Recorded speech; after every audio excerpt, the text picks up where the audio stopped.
Hello friends, welcome back to Geethashree kitchen. ಇವತ್ತು ನಾನು ಪನ್ನೀರ್ ಪರಾಠನ ಒಂದು ಹೊಸ ರೀತಿಯಲ್ಲಿ ಮಾಡ್ತಾಯಿದ್ದೀನಿ. ತುಂಬಾ ಈಸಿಯಾಗಿರುವಂಥದ್ದು. ಇಲ್ಲಿ ನಾನು 1 ಗ್ಲಾಸಷ್ಟು ಹಾಲು ತೊಗೊಂಡಿದ್ದೀನಿ, ಅಂದರೆ 250 ml ಅಷ್ಟು. ಅದನ್ನು ಕುದಿಯೋಕೆ ಇಡ್ತಾಯಿದ್ದೀನಿ. ಅದು ಒಂದು ಕುದಿ ಬಂದ ಮೇಲೆ ಅದಕ್ಕೆ ನಾವು ಮಸಾಲೆಗಳನ್ನು ಆ್ಯಡ್ ಮಾಡ್ಕೋಬೋದು. ನೋಡಿ, ಇವಾಗ ಹಾಲು ಕುದೀತಾ ಇದೆ.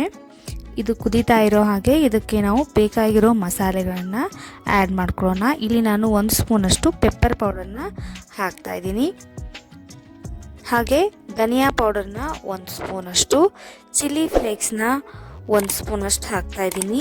ಹಾಗೆ ಕಸೂರಿ ಮೇಥಿನ ಕ್ರಷ್ ಮಾಡಿ 1 ಸ್ಪೂನ್ ಹಾಕ್ತಾಯಿದ್ದೀನಿ. ನೀವು ಬೇಕಾದರೆ ಇಲ್ಲಿ ಜೀರಿಗೆ ಹಾಗೆ ಹಸಿಮೆಣಸಿನ್ಕಾಯಿ ಕೂಡ ಹಾಕ್ಕೋಬೋದು. ನಾನಿಲ್ಲಿ ಸ್ವಲ್ಪ ಕೊತ್ತಂಬರಿನೂ ಕೂಡ ಆ್ಯಡ್ ಮಾಡಿ ಮಿಕ್ಸ್ ಮಾಡ್ಕೊತಾ ಇದ್ದೀನಿ.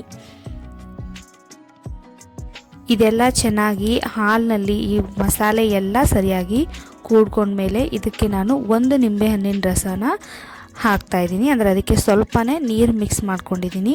ಸ್ವಲ್ಪ ಹಾಕ್ಕೋಬೇಕು, ಅರ್ಧ ಪೋರ್ಷನ್ ಆಗಿ. ನಾನು 2 ಪೋರ್ಷನ್ನು ಸ್ವಲ್ಪ ಬಿಟ್ಟು ಹಾಕ್ಕೊಂಡು ಚೆನ್ನಾಗಿ ಮಿಕ್ಸ್ ಮಾಡಿ, ಇವಾಗ ನೋಡಿ ಪನ್ನೀರ್ ರೆಡಿ ಆಯಿತು. ತುಂಬಾ ಈಸಿಯಾಗಿ ಪನ್ನೀರ್ ರೆಡಿಯಾಗಿದೆ. ಹಾಗೆ ಅದರಲ್ಲಿರೋ ಮಸಾಲೆ ಕೂಡ ಕೂಡ್ಕೊಂಡಾಗಿದೆ. ಅದನ್ನು ನಾನಿಲ್ಲಿ ಸ್ಟ್ರೈನ್ ಮಾಡ್ಕೋತಾ ಇದ್ದೀನಿ, ಸೋಸ್ಕೋತಾ ಇದ್ದೀನಿ. ಈ ಆದಮೇಲೆ ಇದನ್ನು ಕಟ್ಟಿಡಬೇಕು, ನೀರೆಲ್ಲ ಹೋಗಬೇಕು ಅನ್ನೋ ಅವಶ್ಯಕತೆ ಏನಿಲ್ಲ. ಹಾಗೆ ಈ ನೀರನ್ನು ನಾನು ಬೀಸಾಕಲ್ಲ, ಅದನ್ನು ಯೂಸ್ ಮಾಡ್ಕೋಬೋದು. ಹಿಟ್ಟು ಕಲಿಸ್ಕೊಳ್ಳೋಕ್ಕೆ ಅಂತ ಯೂಸ್ ಮಾಡ್ಕೋತಾ ಇದ್ದೀನಿ. ಇವಾಗ ಪನ್ನೀರನ್ನ ನಾನು ಒಂದು ಬೇರೆ ಬೌಲ್ಗೆ ಆ್ಯಡ್ ಮಾಡಿಕೊಂಡು ಅದಕ್ಕೆ ಸ್ವಲ್ಪ ಹೆಚ್ಚಿಟ್ಕೊಂಡಿರೋಂಥ ಈರುಳ್ಳಿ, ಹಾಗೆ ನಾನು ಮೊದಲೇ ಹೇಳಿದಾಗೆ ನೀವು ಮೆಣಸಿನ್ಕಾಯಿ ಬೇಕಾದರೂ ಹಾಕೋಬೋದು ಸಣ್ಣದಾಗಿ ಹೆಚ್ಚಿಟ್ಕೊಂಡು. ನಾನಿಲ್ಲಿ ಆ್ಯಡ್ ಮಾಡ್ತಾಯಿಲ್ಲ. ಒಂದು ಸ್ವಲ್ಪ ರುಚಿಗೆ ತಕ್ಕಷ್ಟು ಉಪ್ಪು, ಇದಕ್ಕೆ ನಾನು ಗೋಧಿ ಹಿಟ್ಟನ್ನು 2 ಬಟ್ಲಷ್ಟು ಹಾಕ್ತಾಯಿದ್ದೀನಿ.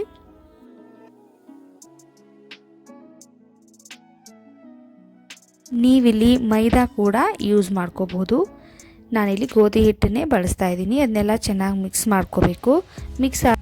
ನಾವಿಲ್ಲಿ ಪಕ್ಕದಲ್ಲಿ ತೆಗೆದಿಟ್ಕೊಂಡಿದ್ನಲ್ಲ ಮಸಾಲೆ ನೀರನ್ನ, ಆ ನೀರನ್ನು ಸ್ವಲ್ಪನೇ ಇದರಲ್ಲಿ ಎಷ್ಟು ಬೇಕೋ ಅಷ್ಟು ಆ್ಯಡ್ ಮಾಡಿಕೊಂಡು ಒಂದು ಸಾಫ್ಟ್ ಡೋನ ಚಪಾತಿ ಹಿಟ್ಟಿನ ಹದಕ್ಕೆ ರೆಡಿ ಮಾಡ್ಕೋಬೇಕು.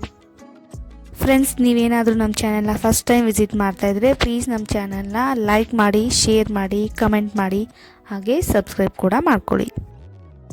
ಈ ಹಿಟ್ಟನ್ನು ಕಲಿಸ್ಕೊಂಡು ನೆನೆಯೋಕ್ಕೆ ಇಡೋದು ಬೇಡ, ಯಾಕಂದರೆ ಇದರಲ್ಲಿ ಈರುಳ್ಳಿ ಹಾಕಿರೋದ್ರಿಂದ ಸ್ವಲ್ಪ ಮತ್ತೆ ಸಾಫ್ಟ್ ಆಗೋ ಚಾನ್ಸಸ್ ಇರುತ್ತೆ. ಅದಕ್ಕೆ ಇದನ್ನು ಇವಾಗಲೇ ಒಂದು 2 ರಿಂದ 5 ನಿಮಿಷದಷ್ಟು ಚೆನ್ನಾಗಿ ನಾದ್ಕೋಬೇಕು. ನಾದ್ಕೊಂಡಾದಮೇಲೆ ಸ್ವಲ್ಪ ಕೈಗೆ ಎಣ್ಣೆ ಹಚ್ಕೊಂಡು ನಾನು ಈ ರೀತಿ ಉಂಡೆಗಳನ್ನ ಮಾಡ್ಕೋತಾ ಇದ್ದೀನಿ ಪರೋಟ ರೆಡಿ ಮಾಡ್ಕೊಳ್ಳೋಕ್ಕೆ.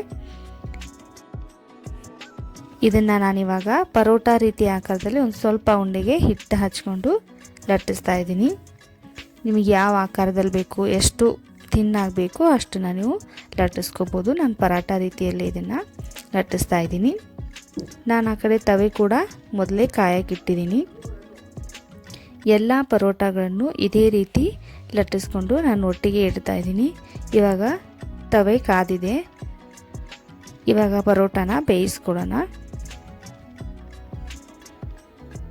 ಸ್ವಲ್ಪ 2 ಸೈಡು ಎಣ್ಣೆ ಅಥವಾ ನೀವು ತುಪ್ಪನೂ ಬಳಸ್ಕೋಬೋದು, ಅಥವಾ ಬಟರ್ ಕೂಡ ಹಾಕ್ಕೊಂಡು ಬೇಯಿಸ್ಕೋಬೋದು. ತುಂಬಾ ಸಾಫ್ಟಾಗಿ ತುಂಬಾ ರುಚಿಯಾಗಿ ಬರುತ್ತೆ. ಹಾಗೆ ನೀವು ಪನ್ನೀರನ್ನ ಮಿಕ್ಸ್ ಮಾಡಿಕೊಂಡು ಅದನ್ನು ಗ್ರೇಟ್ ಮಾಡಿ ಅದಕ್ಕೆ ಮಸಾಲ ಹಾಕಿ ಪರಾಟ ಒಡೆದು ಹೋಗುತ್ತೆ, ಆ ರೀತಿ ಏನೂ ಬರಲ್ಲ. ತುಂಬಾ ಫಾಸ್ಟಾಗಿ ಹಾಗೆ ಪನ್ನೀರ್ ಪರಾಟ ಬೇಕು ಅಂದ ತಕ್ಷಣ ತುಂಬ ಈಸಿಯಾಗಿ ಮಾಡ್ಕೋಬಹುದು. ನೀವು ಇದನ್ನು ಬೆಳಗಿನ ತಿಂಡಿಗೆ ಅಥವಾ ರಾತ್ರಿ ಊಟಕ್ಕೂ ಕೂಡ ಮಾಡ್ಕೋಬೋದು. ಮಕ್ಕಳ ಟಿಫನ್ ಬಾಕ್ಸ್ಗೆ ಹಾಗೆ ಲಂಚ್ ಬಾಕ್ಸ್ಗೂ ಕೂಡ ಹಾಕ್ಕೊಡ್ಬೋದು.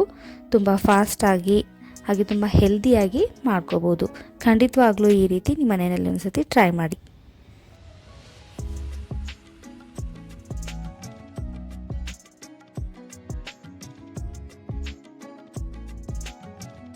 ನಾನು ಇದನ್ನು ಮೊಸರು ಜೊತೆ ಸರ್ವ್ ಮಾಡ್ತಾಯಿದ್ದೀನಿ. ನೀವು ಬೇಕಾದರೆ ರಾಯ್ತ ಮಾಡಿಕೊಂಡು ಅದರ ಜೊತೆ ಬೇಕಾದರೂ ಸರ್ವ್ ಮಾಡ್ಬೋದು. ನೋಡ್ತಾ ಇರ್ಬೋದು ನೀವೇ ಎಷ್ಟು ಸಾಫ್ಟಾಗಿ ಬಂದಿದೆ ಅಂತ.